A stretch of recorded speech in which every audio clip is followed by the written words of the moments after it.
Ancien député de la Chambre des communes, directeur artistique et ingénieur de son. Avec Pierre Nantel, entendez l'actualité. Sans fausse note. C'est le temps de parler d'argent. C'est la saison des fêtes. On en parle avec Fabien Major. Bonjour, Fabien. Bonjour, Pierre. Allô, dis-moi, tu nous proposes des idées cadeaux en lien avec ta spécialité, les sous et la planification financière. Exactement. En dernière minute, je dis aux gens, délaissez donc les billets de loterie lorsqu'on va chez ma tante, mon oncle, neveu, les amis. On dit, je peux pas arriver les mains vides. Et on achète un billet de loterie. À la place, autant dans les magasins d'accommodation, les petits dépanneurs du coin, l'épicerie, les librairies, vous trouvez plein de livres et il y a de très bons livres pratiques pour améliorer les finances. Avec le billet de loterie, c'est un peu ce qu'on cherche à faire. On veut améliorer les finances de nos proches et évidemment, la déception tombe assez vite une fois gratté et qu'il y a juste un billet gagnant ou rien du tout. Mais avec un livre, ben là, vous allez semer des petites pensées, des petits trucs, des idées d'amélioration des finances personnelles. Et là, j'ai 3 livres qui ne sont pas destinés aux experts. C'est destiné à tout le monde. Le premier, c'est Le Barbier riche de David Chilton. C'est un bouquin qui a plus de 25 ans d'histoire. Il y a des rééditions. C'est vraiment très bien parce qu'on raconte une histoire et c'est justement le fait que l'auteur est un très bon conteur que ça amène un attrait positif. Mais il parle d'un barbier de son quartier qui était multimillionnaire parce qu'il a épargné et il a fait des investissements. Il y a un autre bouquin qui est, pour moi, le bouquin de l'année dans les finances personnelles. C'est Morgan Housel. C'est la psychologie de l'argent. Et ce côté-là, même si, Pierre, tu me disais que t'es pas très familier ou t'as peut-être pas d'intérêt avec la chose financière. Ben, bien sûr qu'on a un intérêt. On a un intérêt. Mais moi, je dois admettre que tout de suite, quand je lis ces chiffres-là, les rendements de placement, machin truc, j'ai comme un mal de bloc qui s'installe. C'est pas facilement digestible pour moi. OK. Alors, le bouquin, La psychologie de l'argent, c'est pour toi. Parce qu'on parle vraiment de l'aspect humain et un peu tout notre bagage au niveau éducation, la famille, la pression sociale et tout ça, tout en donnant des trucs pour se sentir bien quand même avec l'argent parce que ça vient souvent avec son lot de culpabilité. Hein. Et puis, 99 trucs pour s'enrichir aux éditions du Journal, ça fait un bout de temps que c'est sorti. Il y a toutes sortes de spéciaux, dont un spécial retraite, mais la nouvelle édition, 99 trucs pour s'enrichir. La nouvelle édition, donc, avec un collectif d'auteurs dont j'en fais partie. Il y a aussi Stéphane Desjardins, Michel Richard, Girard, Ghislain Larochelle. C'est juste des petits trucs. Et puis, on saisit ce qui fait notre affaire au gré des pages. C'est pas compliqué à lire. Mais il faut quand même, je te raconte une anecdote, parce qu'en cherchant les bouquins, j'ai fait ma première recherche en demandant à ChatGPT des idées de livres d'auteurs québécois. Et imagine, moi, j'en ai écrit peut-être 4-5 des ouvrages, mais il m'a sorti comme conseil de recommander Vos finances en ordre de Fabien Major. Non! Mais c'est une invention de toute pièce. Je n'ai pas écrit ce livre, mais il m'a détaillé tous les chapitres, toutes les idées, et puis il a même vanté l'auteur. Mais écoute, c'est un livre qui n'existe pas. Comment on peut expliquer ça? L'intelligence artificielle, normalement, s'abreuve auprès de textes qu'elle a elle-même consommés pour après ça les répondre à sa manière, non? Sauf que des fois, ça déraille. Et c'est un bel exemple de pas se fier tout le temps sur ChatGPT parce que ChatGPT peut inventer des trucs.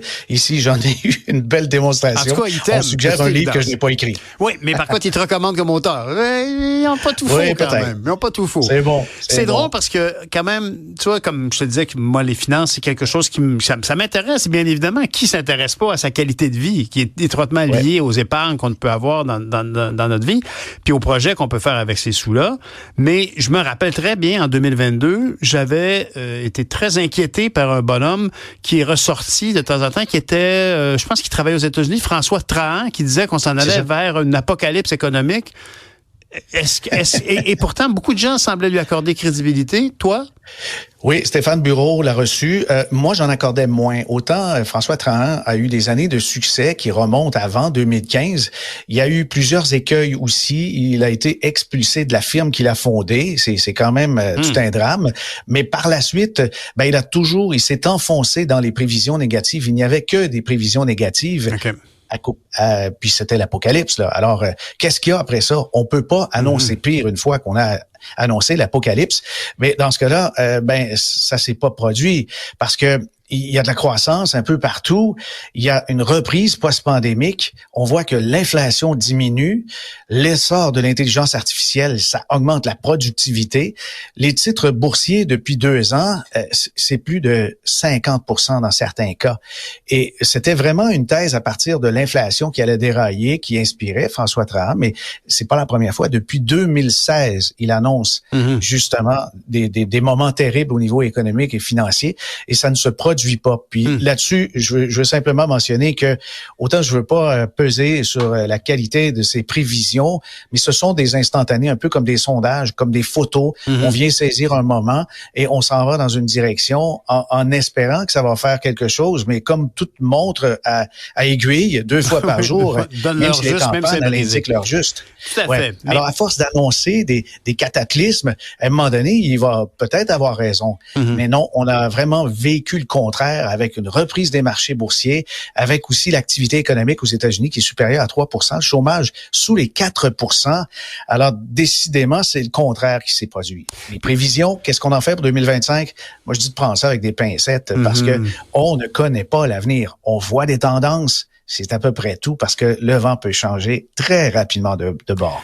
Mais en ce moment, n'importe qui observe la scène internationale, on constate par exemple que la Chine devient de plus en plus autonome, peut-être pas une menace, mais est complètement affranchie d'être que l'atelier du monde. Là. Elle a une vision politique articulée, elle s'assume bien. Par contre, ses voisins, Corée du Nord, inquiète, même la Corée du Sud, moi, ça m'a un peu inquiété. Là, je suis complètement différent, mais le fait que le premier ministre ou le président a flippé bien raide il y a 10 jours, c'est quand même quelque chose d'inquiétant. C'est quand même un joueur important. Mais il y a comme beaucoup d'axes négatifs. Il y a des conflits armés. Au niveau économique, par exemple, on sait à quel point il y a de la pression sur le Canada pour envoyer du gaz, pour diminuer la dépendance fossile de l'Europe envers la Russie. Le monde économique dans lequel on est plus. Est-ce qu'il est plus incertain qu'autrefois? On dirait qu'on a moins de contrôle sur ce qui fait varier l'économie. En fait, il faut départager. On a le géopolitique et on a l'économie, on a la finance. Le géopolitique peut inquiéter, mais l'économie et la finance, ça répond d'abord aux besoins des consommateurs et la profitabilité des sociétés. Des sociétés qui sont multinationales, je pense à Apple, Google, Microsoft ou les grandes banques, même à RBC au Canada, ce sont des sociétés qui ne sont pas politiques. On investit pour la rentabilité et des fois pour la diversification. Des grands groupes américains, parfois, ont plus de 80% de leurs revenus en dehors de leur siège social, en dehors du pays. Ce qui fait que quelqu'un dit « Ah, ça va mal aux États-Unis, je sors mon argent de là. » Non, vous n'investissez pas dans Donald Trump. Ces compagnies, on sait que ça n'a pas été des succès terribles, certainement pas en bourse, mais on investit dans autre chose. L'innovation, je pense que les cultures d'entreprise, de toujours apporter du nouveau et s'améliorer, ça, on dirait que ça dirige plus les gens, plus le monde que les politiciens. Autant puissent-ils être belligérants que, évidemment, ça inquiète, mais ce sont pas les dirigeants politiques qui dirigent les sociétés, mais les sociétés, on dirait que ça a une longévité beaucoup plus longue que les individus et parfois plus longue que les gouvernements. Mais Fabien, je pense que comme moi, beaucoup de gens qui nous écoutent se disent, oui, mais ça, c'est investir au niveau financier, au niveau des actions, au niveau de la valeur des entreprises, mais au niveau du travail, au niveau des produits, ce qui se fabrique, au niveau économique, est-ce que le ciel est sans nuages? Je pense entre autres à Philippe Richard Bertrand qui nous évoque à quel point on doit revoir beaucoup de trucs par rapport à notre façon de soutenir des entreprises au Québec. Est-ce qu'il y a des révisions à faire? Parce qu'au niveau, ce que tu exprimes ici, c'est que placer de l'argent dans des actions qu'on choisit bien avec des fonds de placement, ça semble continuellement positif. Les rendements sont bons. Mais au niveau de l'économie du Québec, est-ce que tu as l'impression, ou canadienne, est-ce que tu as l'impression qu'on est un peu plus, pas vulnérable, mais c'est plus incertain qu'autrefois? On est incertain avec la qualité des entreprises qui grandit ici, les entreprises qui grandissent, mais aussi qui naissent, qui sont entretenues. Moi, ce qui m'inquiète, c'est surtout le fait que des fleurons ils partent vers l'extérieur, sont privatisés ou sont achetés par des groupes américains ou à l'étranger. Ça m'inquiète vraiment. Mais quand je parle de finances, Pierre, je pense qu'il faut y aller avec une vue 360. Ce n'est pas que l'investissement, c'est aussi l'emploi, c'est aussi le fonds de retraite qui fait que les plus de 60 ans peuvent continuer de consommer et vivre avec leurs économies. Les caisses de retraite, les fonds de pension, tout ça, on gravite dans un monde économique et social. Le social dépend de l'économique, etc. Mais il est clair qu'il n'y a pas de ligne directrice très, très tranchée au Québec vers une sorte de mobilisation du citoyen vers de l'innovation ou la productivité. C'est ça qui manque. On a eu beau parler de la filière batterie, mais faut croire qu'elle se recharge pas vite, hein? Écoute, c'est une conversation qu'on a tellement eue souvent avec Philippe Richard, tout ce qu'il nous a révélé sur Lyon, un peu à l'avance de l'actualité. Ça me perturbe un peu parce que j'ai comme tendance à avoir comme un soft spot pour l'électrification des transports, tu sais, puis de voir quand je suis un autobus Lyon sur la rue, je me dis waouh, c'est mes deniers publics qui arrivent avec un produit qui fonctionne, qui transporte des étudiants à l'électricité sans faire de pollution, en silence. Mais là, quelqu'un va me rejeter, oui, mais en bout de ligne, lui il marche, mais il y en a 3 autres qui sont dans le cours qui marchent pas. Ça peut devenir un peu problématique. En tout cas, je te remercie pour toutes tes lumières au niveau de la finance. On en a bien besoin. Puis plus les gens sont inquiets, plus ils veulent regarder leurs économies puis leurs placements. S'ils sont à la bonne place, on est bien servi avec des conseillers comme toi. Merci beaucoup, Fabien Major. Je te souhaite de passer un beau Noël. On se reparle l'année prochaine. Oui. Salut! Toi aussi, beau Noël. Bye. À bientôt. Bye.